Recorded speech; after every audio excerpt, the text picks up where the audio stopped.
Good morning and welcome to another episode of Feed Me Friday. I finally got up on time on a Wednesday. This is great. Anyway, I wanted to talk about something this morning. I think each of these things will lead into the other, so we shall see.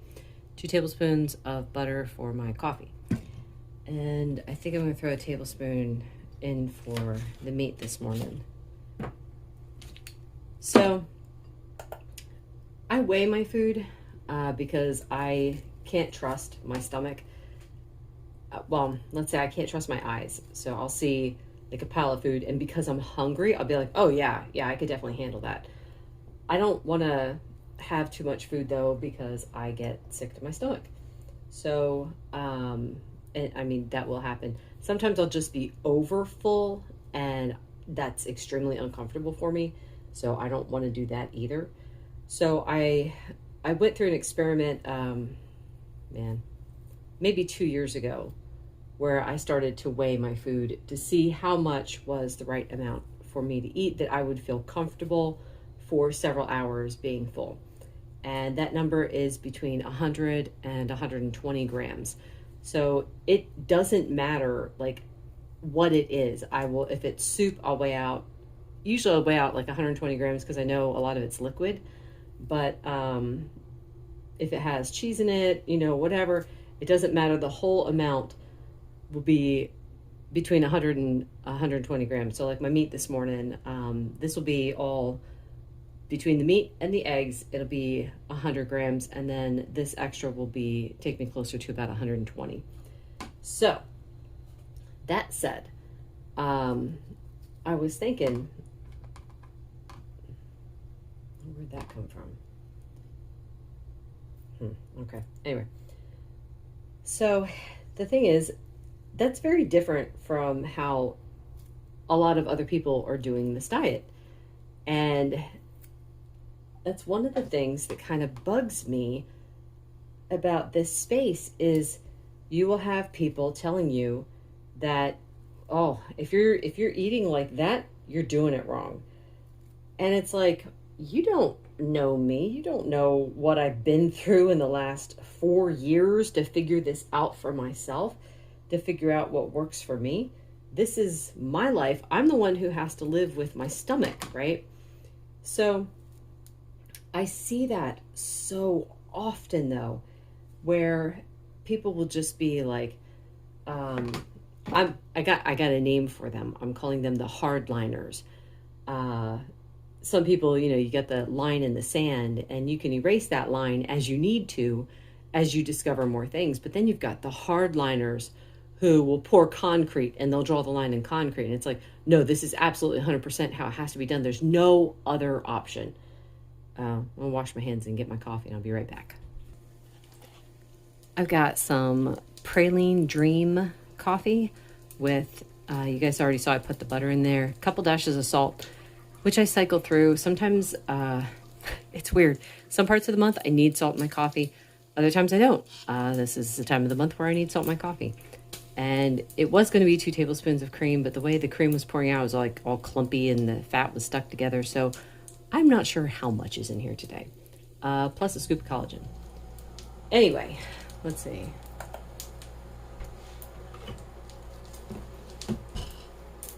So there's some areas in life where you absolutely have to take a hard line.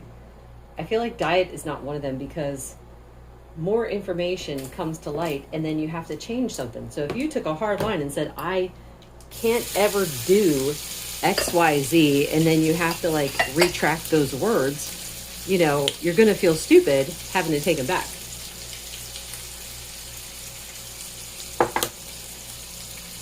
So it's kind of like, before I started this diet, I was like, oh, keto, that's just a fad diet. I could never give up bread and pasta and stuff like that. So, and besides, I know how to lose weight. And it's like, well, I had to eat my words because I did not know what was going on with my body that I could not lose the weight that I wanted to lose. So anyway, that leads me to the next thing that I wanted to say. So in general, like my Feed Me Friday videos, I'm eating extremely clean food. It's like stuff that I made myself. I know what goes in it, et cetera, et cetera. So it's like, do I ever have anything that's off plan? Well, I had corned beef hash yesterday from the can. I would possibly lose my carnivore card if I had one, if people find out about that, which I don't really care. I look at the ingredients and I'm like, it's not the best, but I think every once in a while I can have it. And when I say every once in a while, I mean like once every 3 months. And I also know how many carbs is in a serving.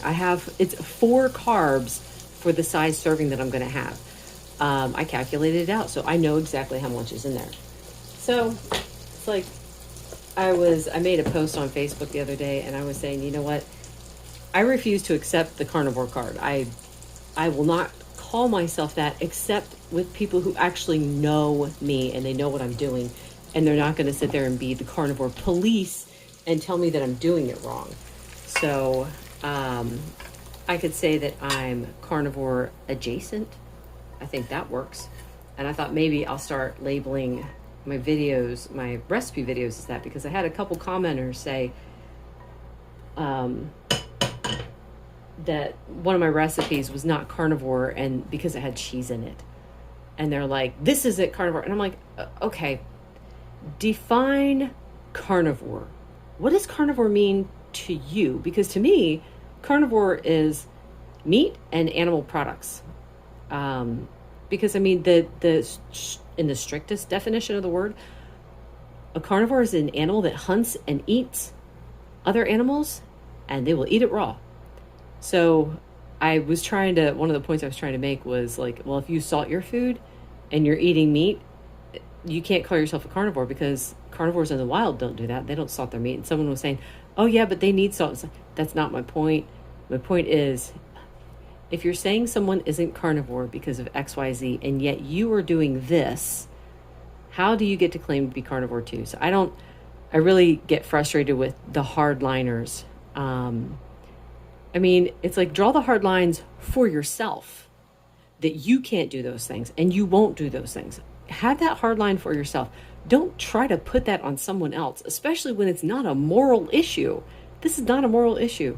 This is, here's what works best for this person, here's what works best for this person, and here's what works best for this person. So yeah, this is one of the reasons I wanted to start this channel, because of this, things like this. I do things a little differently and it works for me. I'm not someone who can sit down and eat that giant pile of meat and be okay. I would be sick. I can't do that. Now, again, people would probably have a problem with that, but that's just how it is. Anyway, woohoo! That's a way to get the morning going. Enough of the rant. I will see you guys later. One more issue with the hardliners.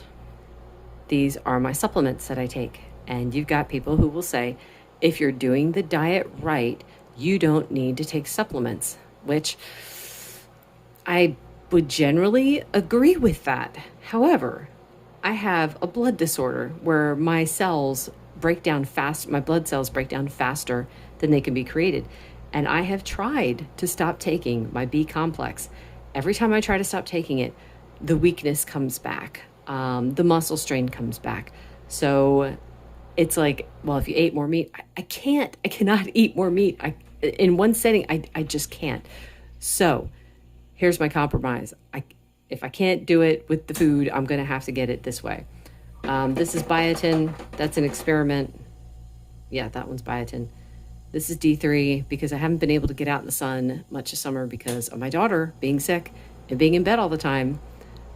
What am I going to do? Like, go outside while she's stuck inside? So yeah, supplementing.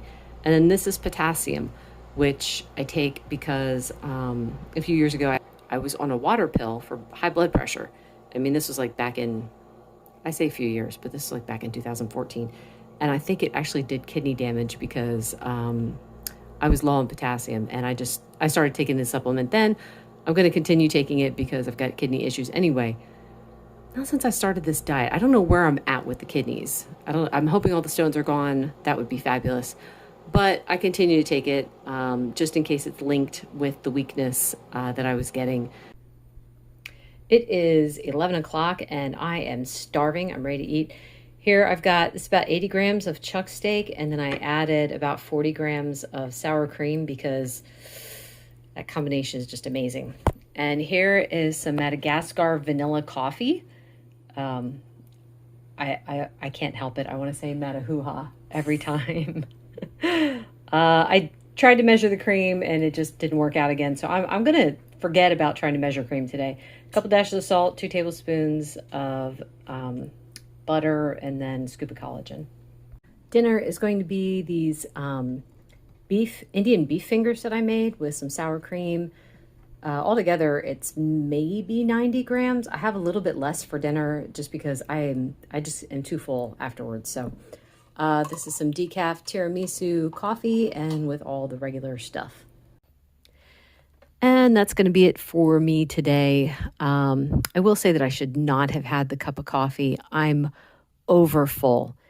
It's hard to predict when I'm going to have a day like that. I wish I could predict it ahead of time, because some days I have zero problem having the 3 cups of coffee throughout the day.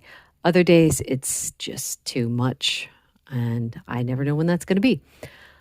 But I'm going to go play some table tennis with my daughter, and hopefully my body will get the message to use the energy rather than just sitting and slowly digesting in my stomach. Anyway, that is it for today. Let me know in the comment section, what did you have to eat today? When was the last time you tried a new recipe? What was it? And did you like it? And that concludes our broadcast day. This video is brought to you by my faith in God, who has everything you need and nothing you don't. Thank you so much for watching and listening. Bye.